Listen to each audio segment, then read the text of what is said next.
This week on Jerusalem Dateline, we take an in-depth look at the history of the modern state of Israel through the eyes of its founders. CBN's new documentary, The Hope, explores how courageous leaders birthed a nation and fulfilled biblical prophecy along the way.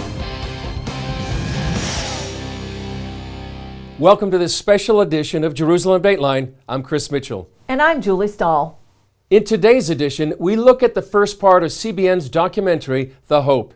In the year 70 AD, the Romans conquered Jerusalem, and the Jewish people were scattered throughout the world. But even in exile, they celebrated Passover each year with a prayer of hope, next year in Jerusalem. After more than 1,800 years, the dream of a Jewish homeland was stronger than ever. And in the late 19th century, a young writer from Vienna brought that dream to the attention of the world. We begin this special with the story of Theodor Herzl, the unlikely father of modern Zionism.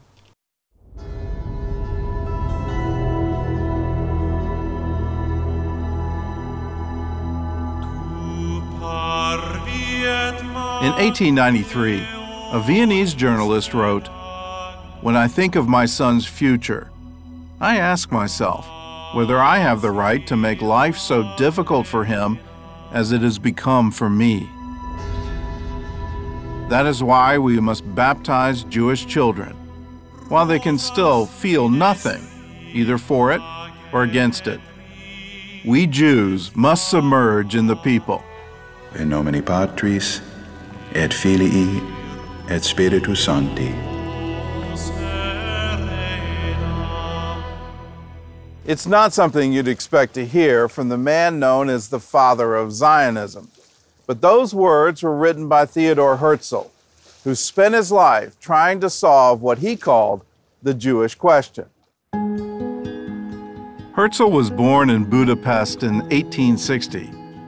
At the time, the city was known as Judapest because of its large Jewish population. As a boy, he attended a Christian high school that was open to Jews. And on his 13th birthday, his parents held a confirmation ceremony instead of a bar mitzvah. Theodor Herzl was an assimilated Jew who came from an assimilated family. He was not educated in the Jewish sphere at all. He was very, very far from Judaism. His family later moved to Vienna, where Herzl earned a law degree. But his real passion was writing, so he divided his time between writing plays, working as a reporter, and looking for a way to end anti-Semitism. Theodor Herzl is the one who sort of pulls it together, but there are many. There are Christian ministers, there are rabbis, there are presidents, there are all kinds of people who are saying, wait a minute, we've got this problem. At one point, Herzl even proposed a mass baptism of Jewish babies in Vienna's largest cathedral. He believed that if Jews adopted Christian culture, they would finally be accepted by European society. But Theodor Herzl was about to get an assignment that would change his mind.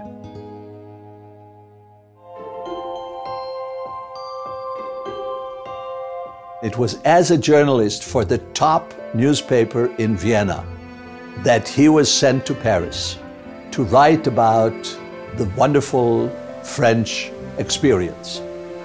Herzl, who was a bon vivant, and was living in Paris and enjoying himself and going to the theater 3 times a week, and all of a sudden, he saw the ugly face of anti-Semitism.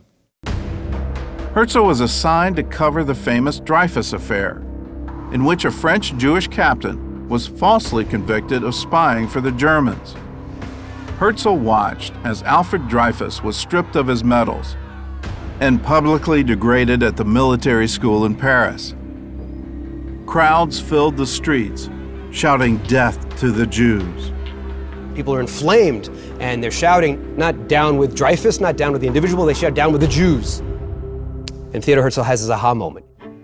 Herzl realized that the only solution to anti-Semitism was for the Jews to have their own state. Wonderful idea. How do you go about doing it? This is where the writer of plays came in, you know. He was going to set the stage. Herzl shut himself in his apartment and wrote his ideas down for 5 straight days. When a friend of his visited, he was alarmed by Herzl's disheveled appearance and wild ideas. He suggested they get some fresh air. And as they walked, he told Herzl to get some medical help before someone hauled him off to a madhouse. Herzl paid no attention, and the following year, he published his most famous work, The Jewish State. Theodor Herzl, in his book, The Jewish State, dreams. And he talks about this new nation state being a beacon to humanity. He talks about it being a model democracy. Not everyone was thrilled with Herzl's ideas. Religious Jews thought it was blasphemy to reestablish the nation of Israel without the Messiah. Nevertheless, Herzl worked tirelessly to realize his vision. He even tried to buy the land of Palestine. He tried to create a situation where he will be introduced to the Sultan of Turkey and he will buy the land of Israel from him. Boy, that's going to cost a lot of money. How is he going to pay for it? Well, he had the dream. He had an idea. He says, I'm going to take half of the riches of all the rich Jews. Well, of course, there was absolutely no chance that any of these people would do that. They did not want to see Zionism succeed, in fact. But he was convinced that that's the way to do it. When we come back, for the first time in almost 2,000 years, Jewish delegates from 17 countries gather for the first World Zionist Congress. Welcome back. In his relentless effort to gather his people back to Zion, Herzl forms an alliance with the first known Christian to support their cause for Zion. And as he wins the support of this Christian man, Herzl starts observing more Jewish traditions, no longer feeling the need to blend in with Christian Europe. In 1897, Herzl gathered Jewish delegates from around the world for the first World Zionist Congress. For this historic meeting, he chose the city of Basel in Switzerland. By the way, do you know why it was in Basel? It was supposed to be in Munich. And in Munich there were Jews who called themselves Germans of the faith of Moses. And they said to him, we don't want this Jewish riffraff from all over the world coming to Munich.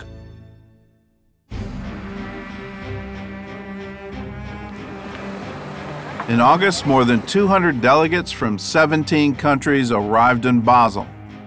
It was the first representative Jewish assembly in nearly 2,000 years, and the atmosphere was electric. Behind the podium hung a white flag with 2 blue stripes and a Star of David, a version of the design that would be adopted by the State of Israel 50 years later. Among the delegates was a man Herzl introduced as the first Christian Zionist. The Reverend William Heckler was the British Embassy chaplain in Vienna. He was deeply interested in the return of the Jews to Israel, so he helped Herzl make some important political connections, and the two became lifelong friends. As Herzl walked to the podium, people cheered and stomped their feet. He opened the Congress by announcing, "We are here to lay the foundation stone of the house which is to shelter the Jewish nation."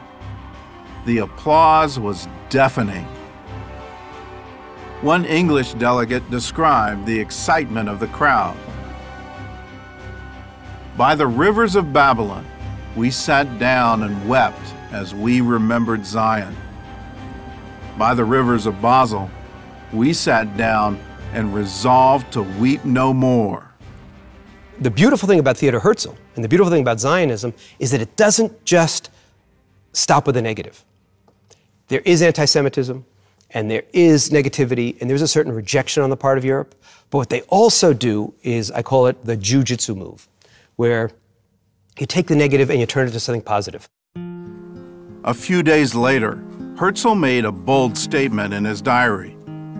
At Basel, I founded the Jewish state.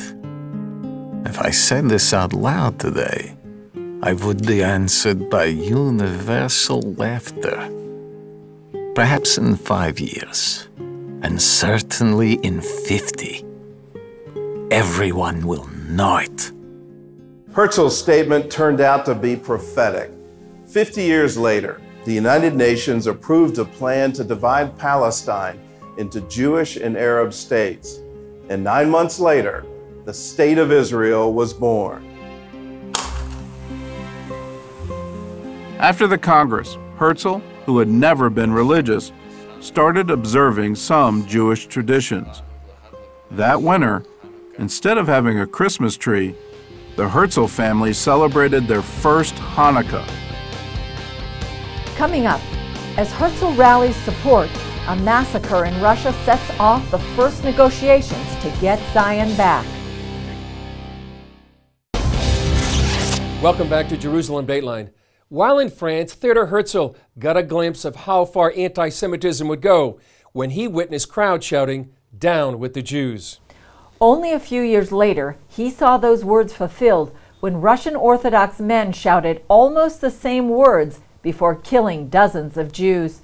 But as Gordon Robertson explains, that tragedy is what ignited the hope of going home to Zion.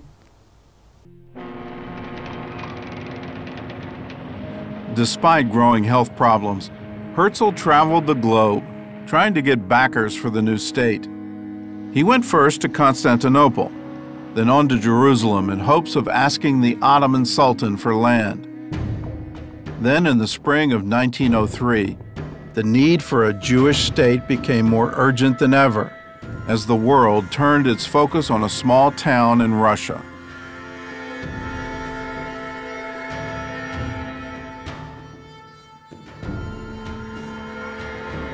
On Easter Sunday, a group of Russian Orthodox men entered the Jewish quarter of the village of Kishinev.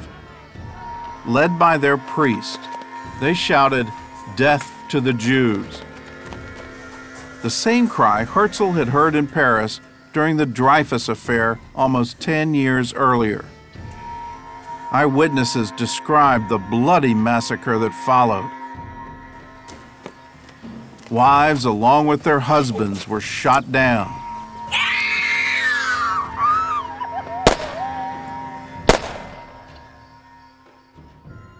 A synagogue worker was killed protecting the Torah with his body. Children had their brains dashed out against the walls. And even babes were snatched from the arms of pleading mothers and hurled through windows.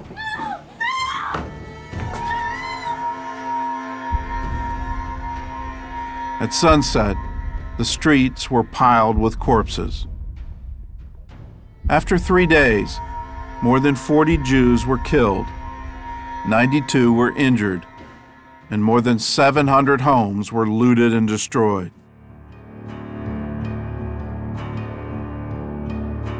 Four months later, the Jewish Congress convened under the shadow of the massacre, but that was just the beginning. Herzl had good news and bad news for the crowd. The good news was that Great Britain wanted to help the Jewish people. The bad news was how they wanted to help. After the Kishinev pogrom, Herzl had an emergency meeting with British politicians. He asked them for land in Cyprus or the Sinai Peninsula, both of which were under British control. The plan was to rescue the Jews from Russia and still be close to Palestine. The British refused and offered them land in British East Africa, now Uganda. With no other choice, Herzl accepted the offer, and the British drew up a plan for a colony they called New Palestine. In 1903, Herzl presented the idea to the Zionist Congress with disastrous results. Zionism refers to Zion, and the plan was eventually to have Zion as the homeland. Nobody was giving this up. But for now, we're going to get ourselves a place to hide. It was the delegates from Russia, whom Herzl was trying to protect, who took the news the hardest. They stormed out of the concert hall in protest. Among them was a young man who would become the first president of the new state of Israel, Chaim Weizmann. The Zionists from Russia hated the idea. So they basically mounted a revolution against him and broke his heart, and he had been dealt such a tremendous shock that everybody doesn't take his word for the gospel truth. Herzl closed the Sixth Zionist Congress by raising his right hand and reciting a verse from the Psalms. "If I forget thee, O Jerusalem, may my right hand forget its skill." These were the last words he would ever speak at the podium in Basel. Only his close friends and family knew that he was suffering from heart failure. And over the next year, his health declined rapidly. He told his old friend, Reverend Heckler, "Greet Palestine for me. I gave my heart's blood for my people." He died the next day. And at his funeral in Vienna, more than 6,000 people gathered to honor the man they had called King of the Jews. In 1949, the new government of Israel honored Herzl's dying request. They brought his remains from Vienna and reburied them here, on a hill overlooking Jerusalem. During his lifetime, Herzl was called everything from a hero to a dreamer to a heretic. But his influence on the Jewish people is undeniable. In the last decade of his life, he gave them something they hadn't had in nearly 2,000 years, the hope of going home. He was an amazing man. He deserves a lot of credit. He had a dream, and it was a good dream. But you know, there's a distance between dreaming and between bringing something to fruition. It took pioneers, it took men of action, men of work. Herzl was, in the words of that wonderful song, the wind beneath their wings. Up next, we fast forward to modern-day Israel, where Herzl's dreams continue to flourish. And we introduce you to a Christian man whose Jewish grandmother surprised him with the task to continue blessing her people. Welcome back to Jerusalem Dateline. You've been watching the first part of CBN's documentary, The Hope, which tells the story of the founding of the modern state of Israel. All throughout history, we've seen and continue to witness how God blesses those who bless His people. Theodor Herzl pulled from the wealth of Jews and non-Jews around the world to build and bless Israel. And that vision lives on more than 100 years later through both Jews and non-Jews. And it's with one of those stories that we want to conclude the show today. Here's the adventure of a young seminary student in the U.S. who had to figure out what to do with millions of dollars he unexpectedly inherited when his Jewish grandmother passed away. Walter Panzier never played wheelchair basketball until he visited this rehab center for wounded Israeli soldiers.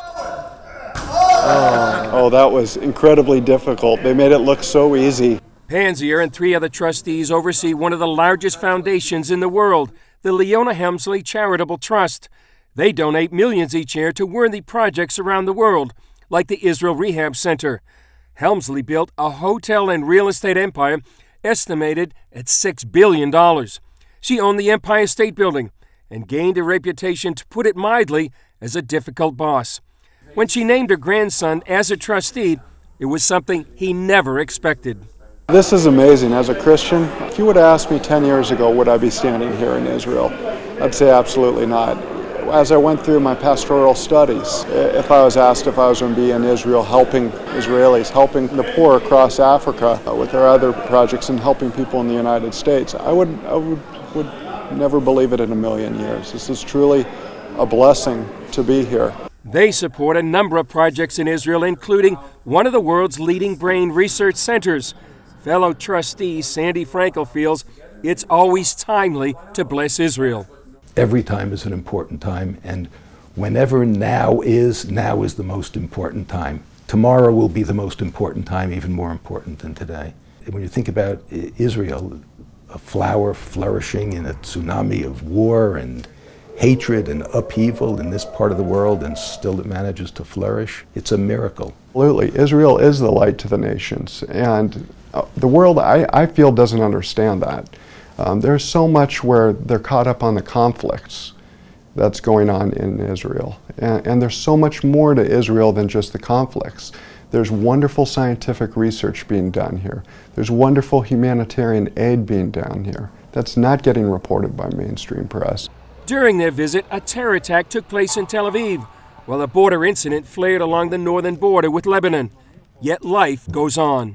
And we hear the same thing over and over again, how strong the Israeli will is here, how strong the people are, even at horrible times with rockets coming in and at a brink of war. People are at peace here. People go on with their daily lives. When you help Israel, you help the world. That's what people don't realize. Israelis aren't an inward people who are trying only to help themselves. What they do benefits the world. The story of Israel is an amazing story of hope, boldness, and perseverance in the face of adversities, and the fulfillment of biblical prophecy. You can watch the entire documentary, The Hope, The Rebirth of Israel, by getting a copy for just $10. To order your DVD or Blu-ray, just call the number on your screen or log on to cbn.com/Israel The Hope. That's all for this special edition of Jerusalem Dateline, The Hope. Thanks for joining us. Remember, you can follow us on Facebook and Twitter. We'll see you next time on Jerusalem Dateline.